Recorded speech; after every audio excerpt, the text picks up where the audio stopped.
یہ ڈرا نہ کریں. اور یہ فلانی شے منحوس ہوتی ہے اور فلانی شے سے نحوست ہوتی ہے اور جناب آج پتہ نہیں کیا ہو گیا, تو ان کہانیوں سے باہر آئیں. اور بھی کئی کام کرنے والے ہیں. طاقت, وہ ایک بادشاہ تھا نا, تو اسے بھی بڑا وہم ہوتا تھا. وہ شکار کرنے جاتا تھا تو کہتا تھا کوئی بندہ میرے متھے لگ جائے تو میرا شکار نہیں ٹھیک ہوتا. ہوتا ہے نا آج کل بھی لوگوں کو وہم, فلانا مل گیا تھا تو میرے حالات خراب ہو گئے, فلانے کی نظر لگ گئی. نظر لگ جاتی ہے لیکن وہم کا شکار نہیں ہونا.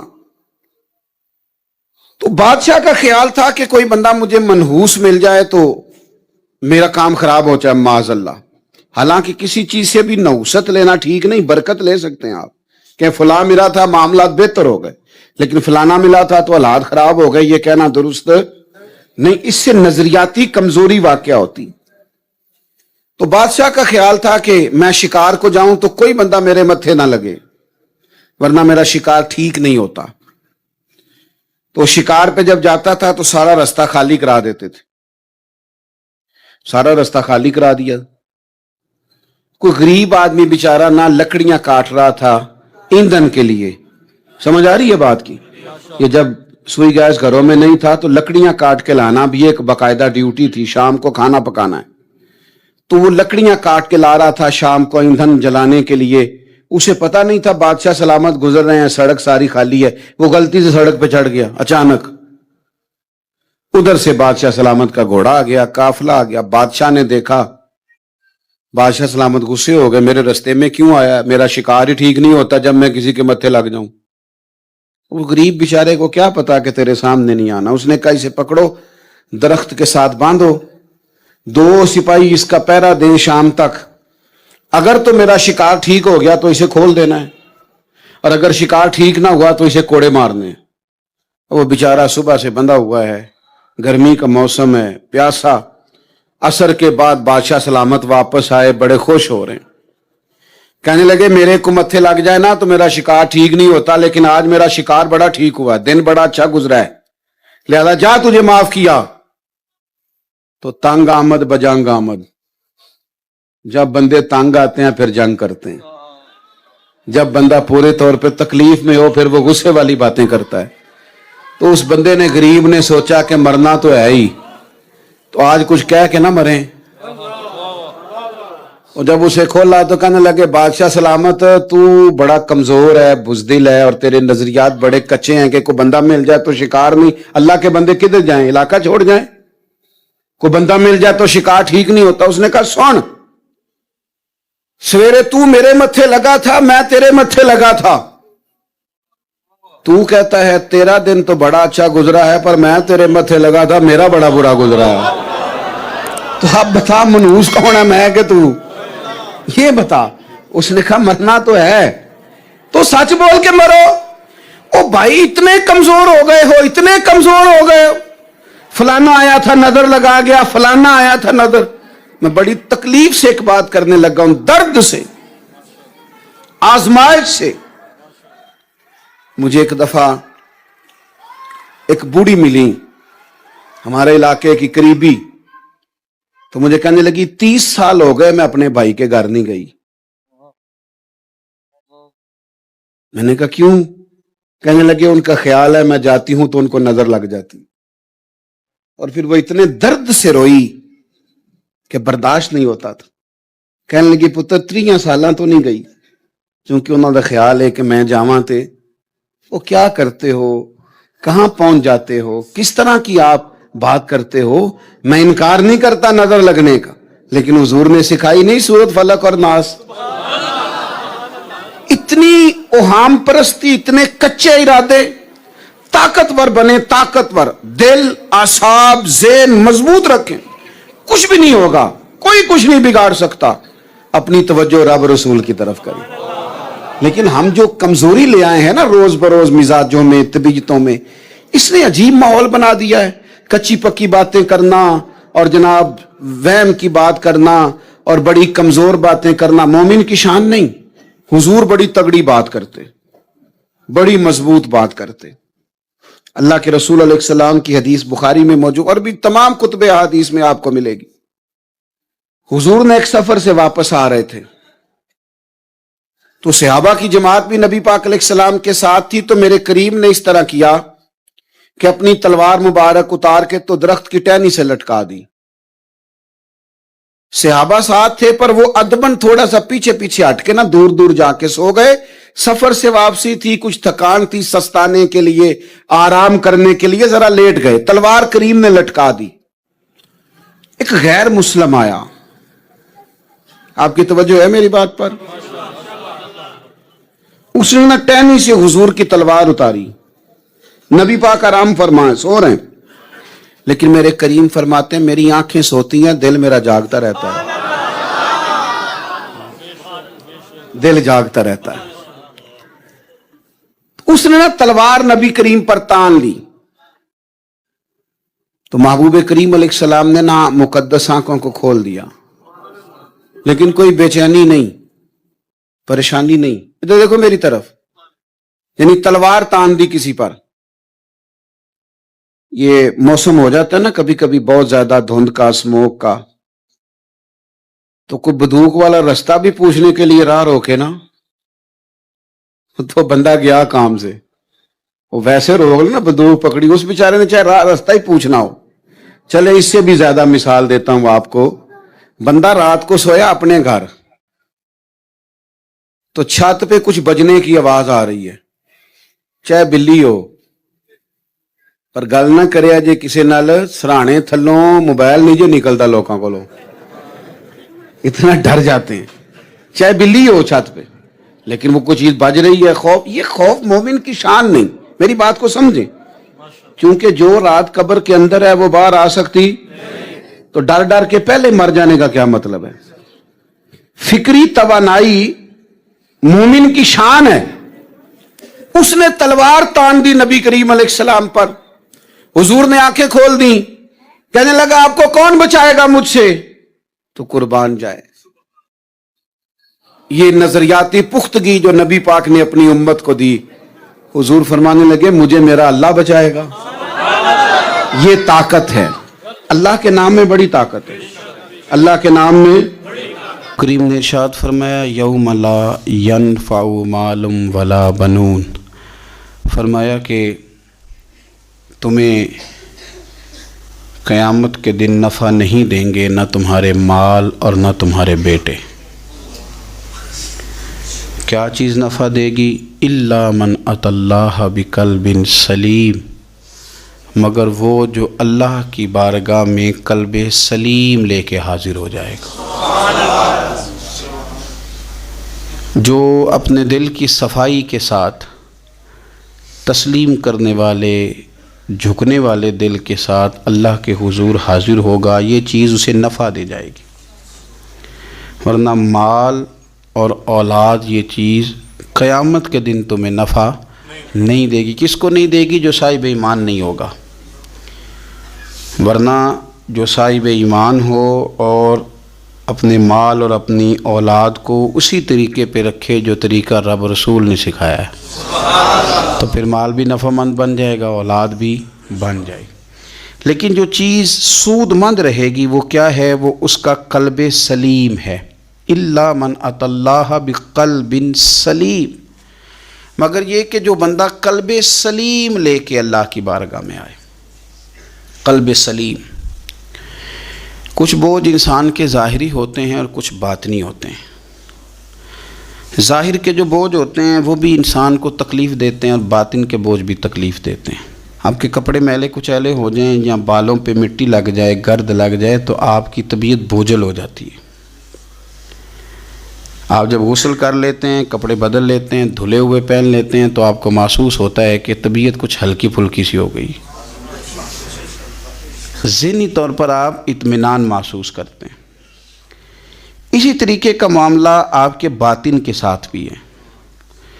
کچھ لوگ تلخ ہیں، پریشان ہیں، طبیعت بڑی کڑوی ہو گئی ہے، غصہ بڑا آتا ہے، وہ کہتے ہیں پتہ نہیں کیا مسئلہ ہے، میں اتنا پریشان کیوں ہوں، بور کیوں ہوتا ہوں؟ تو وجہ ہے نا اس کی، دل پہ بوجھ بڑا ہے۔ حسد چھوڑ دینا چاہیے، عداوت چھوڑ دینی چاہیے، اللہ کی رضا پہ راضی ہونا چاہیے، سوچیں اچھی رکھنی چاہیے، دل کو صاف کر لیں، اللہ تبارک و تعالیٰ باطن کو ہلکا پھلکا کر دے گا، ٹھنڈا ٹھار ہو جائے گا۔ اس لیے کہ ہر شے تو دل کے اندر ہے، ایمان بھی، نفاق بھی، کفر بھی، اسلام بھی، سارا کچھ اسی کے اندر ہے۔ بلکہ حضرت سلطان صاحب نے تو کہا تھا کہ 14 طبق دلے دے اندر تے تمبو ونگوں تانے ہو، تمبو ونگوں تانے، یعنی ایسے چھائے ہوئے ہیں۔ دل جب ٹھنڈا ہوتا ہے، تسلیم والا ہوتا ہے، اور باطن کے اندر جب انسان سکون میں ہوتا ہے، ہم نے بہت ساری چیزیں اپنے دلوں میں بٹھا رکھی ہیں، چھوڑنے کو تیار نہیں ہوتے، اور وہ اندر جم گئی ہیں، انہوں نے گھر کر لیا ہے، اندر ڈیرا لگا لیا ہے۔ حضرت رومی رحمۃ اللہ تعالیٰ علیہ فرمایا کرتے تھے کہ دل بدستاور کے حج اکبر است، از ہزاراں کا با یک دل بہتر است۔ فرماتے تھے دل پہ توجہ دے، یہ ٹھیک ہو گیا تو 1000 حج سے بھی تیرے لیے بہتری ہو جائے گی۔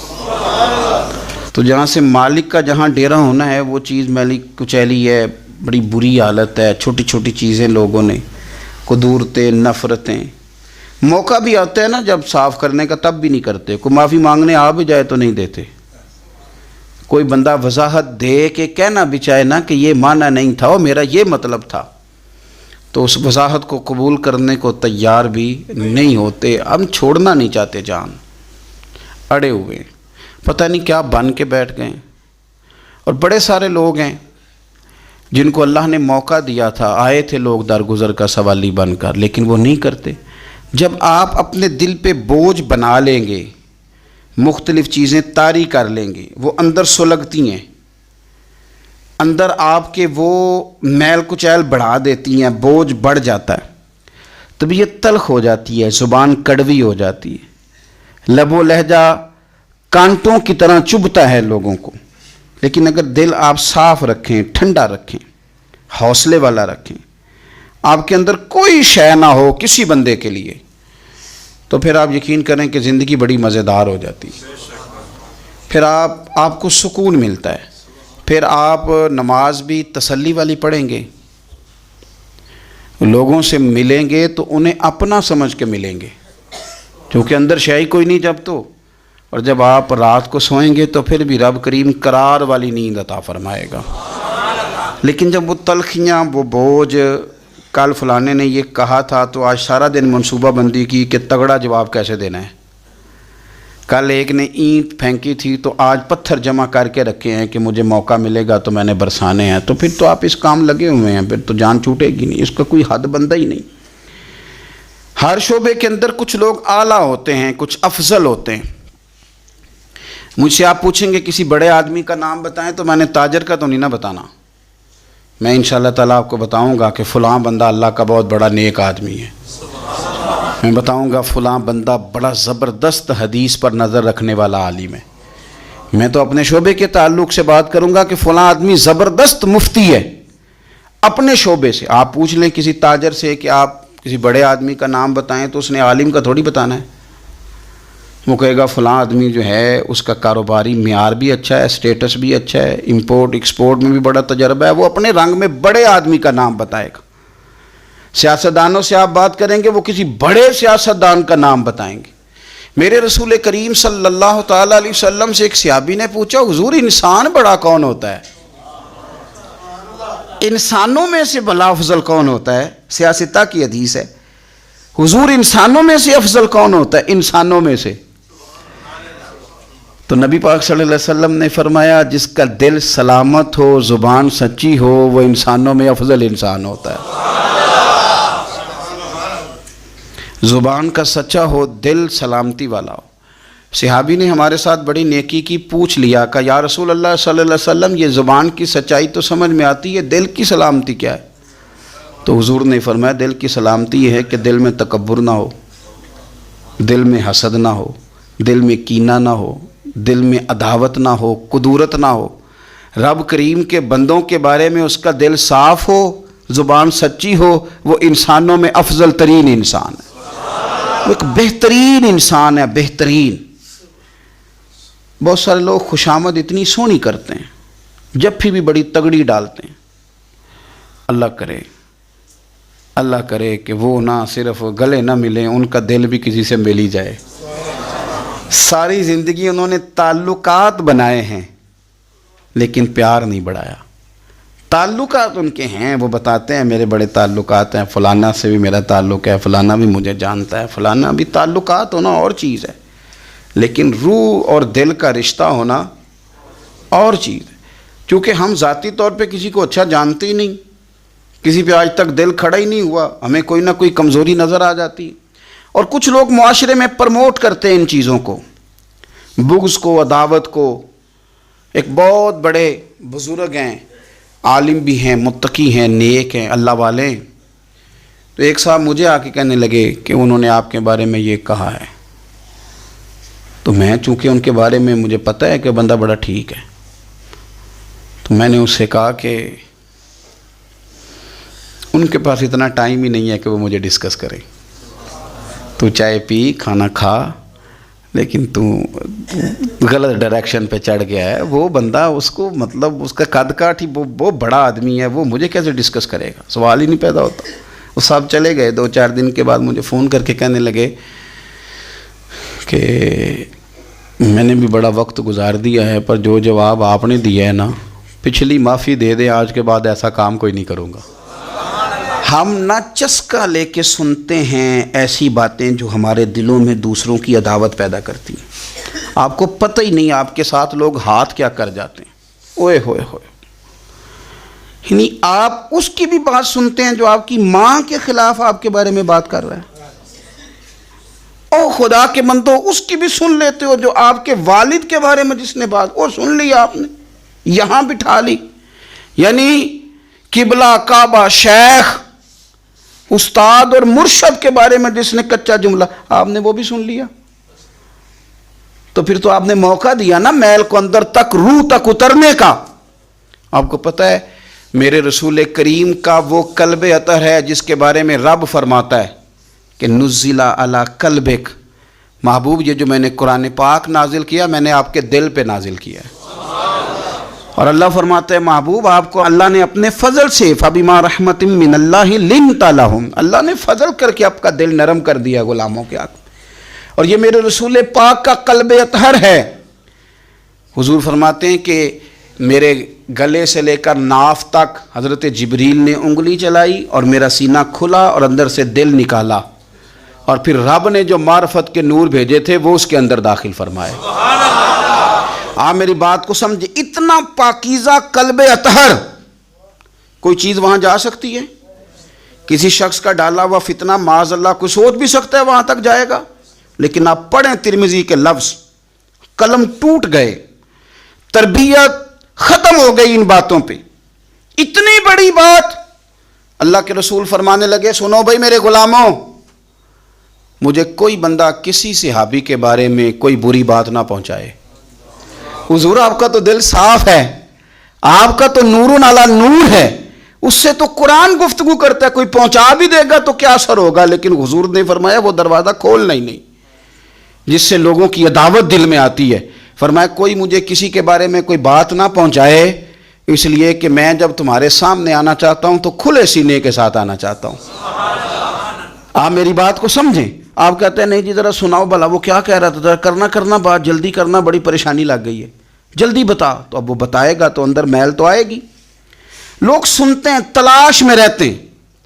وہ میری بات نہیں ہے، عارف رومی کی بات ہے۔ وہ کہتے ہیں مکھیاں 2 قسم کی ہوتی ہیں، ایک جب بھی بیٹھتی ہے پھول پہ بیٹھتی ہے، لیکن پھر جب چھوڑتی ہے تو شہد چھوڑتی ہے، اور ایک جب بھی بیٹھتی ہے کسی گند پہ بیٹھتی ہے، کوئی کمزوری ڈھونڈتی ہے، کوئی غلط بات تلاش کرتی ہے، پھر جب چھوڑتی ہے تو بیماری چھوڑتی ہے۔ آپ ان مکھیوں سے بچیں جو گندگی تلاش کرتی ہیں اور پھر آپ کے دل میں بغض اگاتی ہیں۔ رسول کریم علیہ السلام نے فرمایا خبردار مجھے کوئی بات نہ پہنچانا۔ میں نہیں چاہتا کہ جب کوئی بات پہنچ جاتی ہے تو پھر مجمع میں بندہ نظر ڈالتا ہے تو وہ بندہ چبھتا ہے جس کے بارے میں پتہ ہوتا ہے کہ اس نے یہ کہا تھا، یہ کیا تھا۔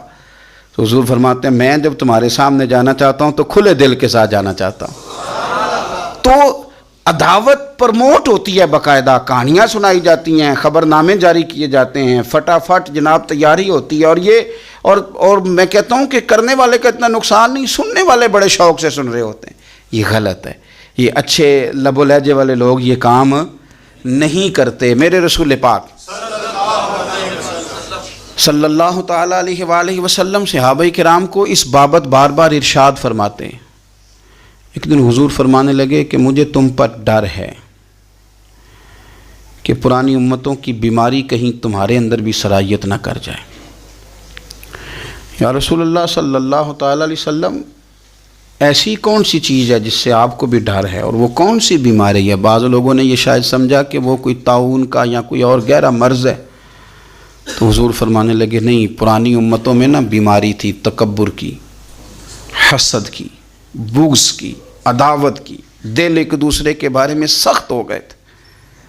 آپ کبھی پڑھے نا بنی اسرائیل والوں کو، فرعون کی فوجیں پیچھے لگی ہوئی ہیں، آگے دریا آ گیا ہے، جناب موسیٰ علیہ السلام حکم دے رہے ہیں کہ رب نے رستہ بنا دیا، نکلو. لیکن ان کا اعلان ہے کہ چونکہ ہم اگرچہ آپ کے ماننے والے ہیں، اگرچہ سارے فرعون کو دشمن جانتے ہیں، پر 12 قبیلے ہیں، آپس میں چونکہ ہماری لڑائی ہے، ایک رستے سے نہیں گزریں گے، ہمیں 12 رستے چاہیے.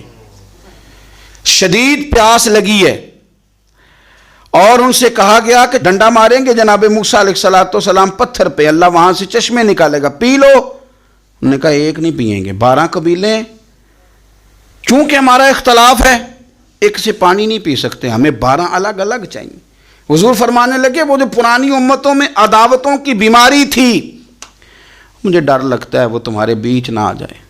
او یارو، اتنی سخت عداوتیں، اتنا گھٹن، اتنی ہماری طبیعتیں ایک دوسرے کے بارے میں سخت. آپ کبھی لوگوں کا لب و لہجہ محسوس کریں، جب وہ کسی کے خلاف گفتگو کر رہے ہوتے ہیں تو ایسے محسوس ہوتا ہے کہ وہ تو شخص شاید مار دینا چاہیے، اتنا برا ہے. تھوڑی سی اختلاف رائے کو اتنی شدت کی عداوت بنا لینا، اتنا برا. کئی اللہ والے چھپ گئے، بہت سارے رب کریم کے بندے تھے جو دنیا چھوڑ کے کونوں میں لگ گئے. انہوں نے کہا نہیں گزارا ہوتا ہو بھائی، نہ خوفناک. میں کسی کمزور آدمی کی بات نہیں کرنے لگا، ایک دلیر آدمی، حسبن نسبن اخلاقن مروتن، ہر تعلق سے شانوں والے، حضرت امام جعفر صادق رضی اللہ تعالیٰ عنہ. اتنے بڑے آدمی کہ امام اعظم ابو حنیفہ جیسے لوگ کہتے ہیں کہ اگر 2 سال امام جعفر صادق کے پاس نہ رہتا تو ابو حنیفہ ہلاک ہو جاتا. امام جعفر صادق تربیت جب کی تو کن کی؟ امام اعظم کی، حضرت داؤد طائی کی، جناب سفیان ثوری کی. پر شاہ فرید الدین عطار فرماتے ہیں آخری عمر میں حضرت جعفر صادق، امام جعفر صادق نا حجرے میں بند ہو گئے تھے، باہر نہیں آتے تھے. بس اسی کسی دے کچھ نہیں جے لگ دے تے نہ کوئی ساڈا دردی حجرے میں. ایک دن حضرت سفیان ثوری نے منت کی آ کے ان کے بچوں کی، خدام کی، کہا حضرت سے کہو میں پرانا نوکر ہوں، مجھے تھوڑی زیارت کا موقع مل جائے، میری تو آنکھیں ترس گئی ہیں، کرم نوازی ہو جائے. تو حضرت کو جا کے عرض کی کہ سفیان ثوری منت کر رہے ہیں. آپ نے اجازت دے دی. حضرت سفیان ثوری اندر گئے تو درد سے کہا حضور آپ تو 2 جملے کہتے تھے تو دل بدل جاتے تھے. کتنے لوگ منتظر ہیں آپ کے کلمات طیبات کے لیے، زیارت مقدسہ کے لیے، اور آپ یوں گوشہ نشین ہو گئے. تو جگر گوشہ رسول، نواسہ رسول امام جعفر صادق آنکھوں میں آنسو آ گئے. کہنے لگے سفیان تمہیں کیا بتاؤں، لوگوں کے لفظوں میں بڑا پیار ہے پر دلوں میں وفا کوئی نہیں. وہ بے قدراں کچھ قدر نہیں کیتی خوب تسلی ہو، اے دنیا دار پجاری زرد کتیاں دے گل ٹلی ہو. قدر نہیں کی لوگوں نے. میں اب میں اپنا آخری وقت اپنے رب رسول کے ساتھ گزارنا چاہتا ہوں. لوگوں کے لفظوں میں بڑی وفا ہے پر دلوں میں ان کے وفا. یعنی امام جعفر صادق جیسے لوگ چھپ گئے. ہم اپنے رویوں سے اگر ان چیزوں کو نکالیں گے، دلوں کو صاف کریں گے، تو بڑے بڑے قیمتی وجود ہیں جن سے ہمارا رشتہ قائم رہے گا. لیکن اگر حسد کی، عداوت کی، بغض کی یہ بھٹیاں جس طرح تپ رہی ہیں آج معاشرے میں، یہ تپتی رہیں تو بڑے بڑے لوگ ہیں جو منظر سے ہٹ جاتے ہیں، مقابلہ نہیں کر پاتے لوگوں کی عداوتوں کا. رب کریم کا بندہ صاف دل ہوتا ہے، وہ حسد بغض عداوت کا مقابلہ نہیں کرتا، وہ کونے میں ہو جاتا. وہ کہتے میں اس دوڑ والا نہیں ہوں. اس لیے کہ اللہ کے بندے تلوار کے ساتھ، تو میں بڑی بات کرنے لگا ہوں اگر آپ کی سمجھ میں آ گئی تو، رب کے بندے تلوار سے تو لڑائی کر لیتے ہیں، پر منافق کے نفاق کے ساتھ مقابلہ کیسے کریں؟ وہ کس طرح کر کے وہ اس جگہ پہ آ کے سازش کریں جہاں چھوٹے لوگ سازش کرتے ہیں، پھر وہ بچنے لگ جاتے ہیں. یہ دوری نکتہ چی ہیں، کہیں چھپ کے بیٹھ جا، جس دل میں تو مکی ہے وہیں چھپ کے بیٹھ جا. پھر وہ لوگ نکل جاتے ہیں. اپنے دل کو کشادہ کریں، حوصلوں کو بڑا کریں، آپ اپنے دل میں سکون پائیں گے. اطمینان قلبی اللہ کریم عطا فرما. اور یہ آتا کیسے ہے بغض؟ ایک تو سوچیں بڑا اچھا، ہمیشہ صحیح سوچیں. ہماری سوچیں گڑبڑ ہو جاتی ہیں. درست سمت اپنی سوچوں کو لے کر کے جائیں. آپ اچھا گمان رکھیں، سوچوں کو مثبت رکھیں. ایک تو سوچ مثبت، دوسرا میں آپ سے منت کروں گا، آج بڑا سونا وقت ہے، زندگی میں دولت کی دوڑ کبھی نہ لگانا، کبھی نہ. اور زندگی میں کسی بندے کو بھی تولنا ہے تو اسے دولت کے ترازو میں نہیں تولنا، قطعاً نہیں، ورنہ عداوت ختم ہی نہیں ہوگی.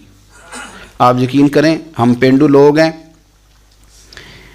چھوٹے بھائی کو کسی نے تھپڑ مار دیا تو بڑا دنیا کو دکھانے کے لیے نہیں، حوصلہ مند بڑا بھائی، حوصلہ مند تھا، دلیر تھا، پر وہ باہر آیا. اس نے کہا میں کاٹ کے رکھ دوں گا. کسی کی جرت ہے میرے بھائی کو ہاتھ لگائے؟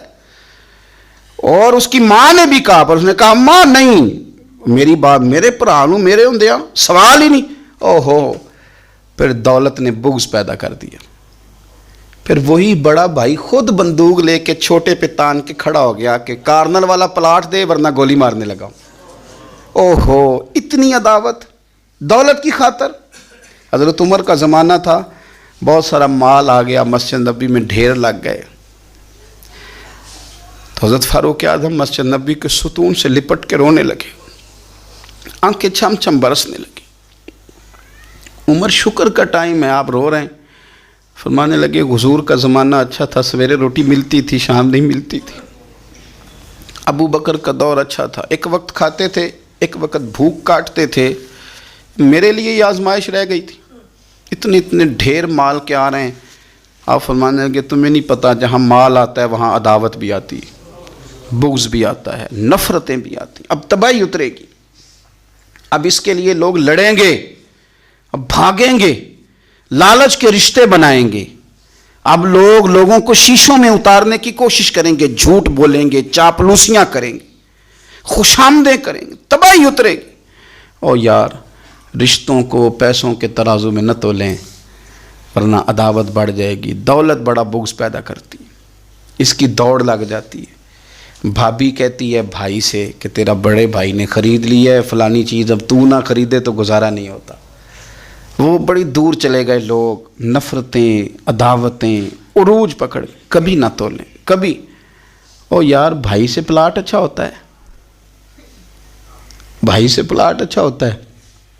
ماں جایا بھائی، اس سے دولت اچھی ہوتی ہے، اس سے مکان اچھے ہوتے ہیں، بھائیوں سے بڑھ کے ہوتی ہیں چیزیں. اوہو، بات کو سمجھے، لیکن الجھ گئے لوگ.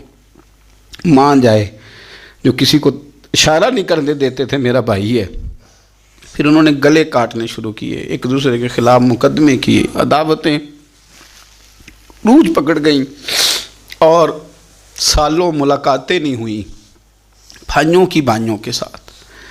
سالوں ملاقاتیں نہیں ہوئی. وجہ کیا تھی؟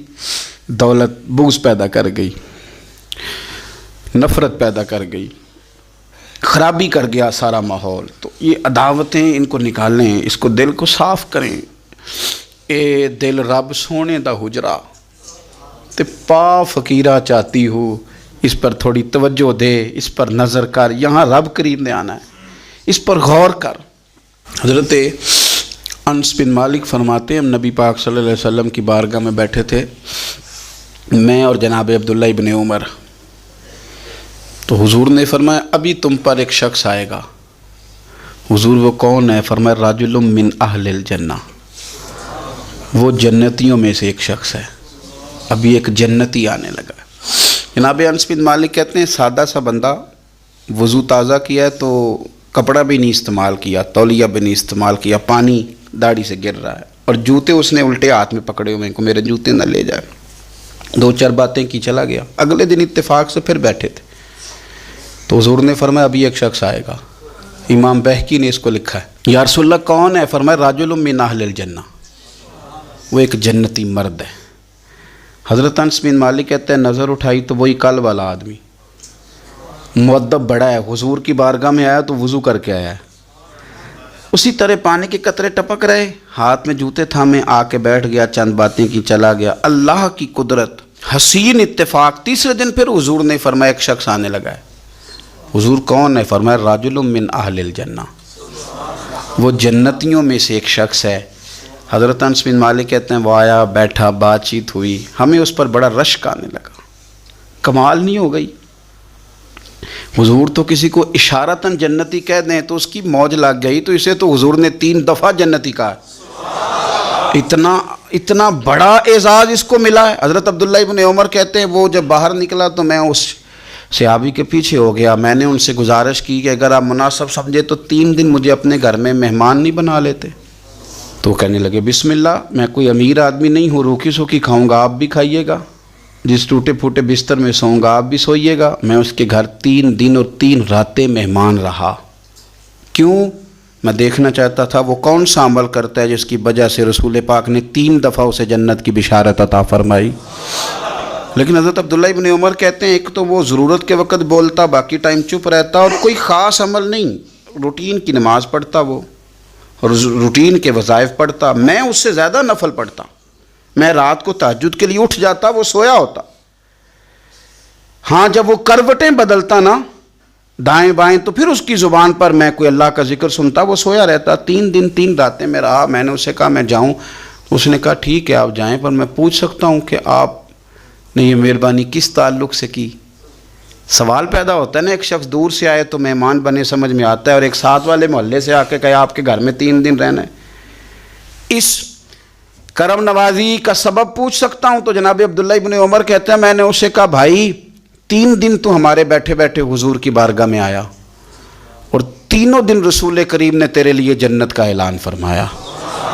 لیکن یار میں 3 دن تیری ٹو میں رہا. میں چاہتا تھا کہ میں بھی وہ خیر والا عمل تجھ سے حاصل کروں اور میں بھی کروں، تاکہ رب کریم میرے اوپر بھی رحمت فرمائے اور حضور میرے بارے میں بھی جنت کا اعلان کریں. پر میں تو سمجھتا ہوں میں تجھ سے زیادہ نفل پڑھتا ہوں، زیادہ صدقات دیتا ہوں، زیادہ خیرات کرتا ہوں، زیادہ وظائف پڑھتا ہوں. تو کون سا ایسا عمل ہے تو بتلا دے. کہتے ہیں وہ خاموش ہو گیا. تھوڑی دیر کے بعد بولا، کہنے لگا آپ بالکل درست کہتے ہیں، میں کوئی لمبے چوڑے عبادتیں ریاضتیں نوافل نہیں پڑھتا. بس اتنی بات ہے کہ صبح و شام اٹھ کے اپنے دل سے پوچھتا ہوں، اللہ کے فضل سے میرے دل میں کسی کے لیے حسد کوئی نہیں، کسی کے لیے بغض کوئی نہیں، یعنی کسی کے لیے عداوت، کسی مسلمان کا بیر میں نے اپنے دل میں پال کے رکھا ہی نہیں. میرا دل بڑا صاف ہے. عبداللہ ابن عمر فرمانے لگے اٹھ پھر سینے سے لگ، سمجھ آ گئی ہے یہ تیرے دل کی صفائی ہے جس کی وجہ سے رسولوں کے امام نے 3 دفعہ تیرے لیے جنت کا اعلان فرمایا. رسولوں کے امام صلی اللہ تعالی علیہ وسلم نے آپ کے لیے 3 دفعہ اعلان جنت فرمایا. اس کو صاف رکھیں، اس کے بور چھڑائیں، اس کی میل ختم کرائیں. کیا ضرورت ہے لمبی چوڑی باتیں؟ آپ یقین کریں کوئی تلخ کلامی کسی بس والے سے ہو جائے تو لوگ 15 دن اس کو ڈسکس کرتے ہیں، بھئی ہو گئی، وہ چلا گیا، نام کا پتہ کوئی نہیں، اللہ جانے کون تھا، ختم ہو گئی بات، چھوڑ دیں آپ. کچھ مہمان ایسے ہوتے ہیں کہ اگر اور بھی کچھ ہے اندر ہو تو وہ اندر نہیں آتے، کمرہ خالی ہو تو آتے ہیں. تو اگر اندر بڑا کچھ پہلے ہی موجود ہوگا تو رب رسول کہاں آئیں گے؟ اس کو دل کو صاف کریں، اچھی طرح صاف کریں، تاکہ جن کا یہ ڈیرا ہے وہ آ کے اپنا ڈیرا تو سنبھالے نا.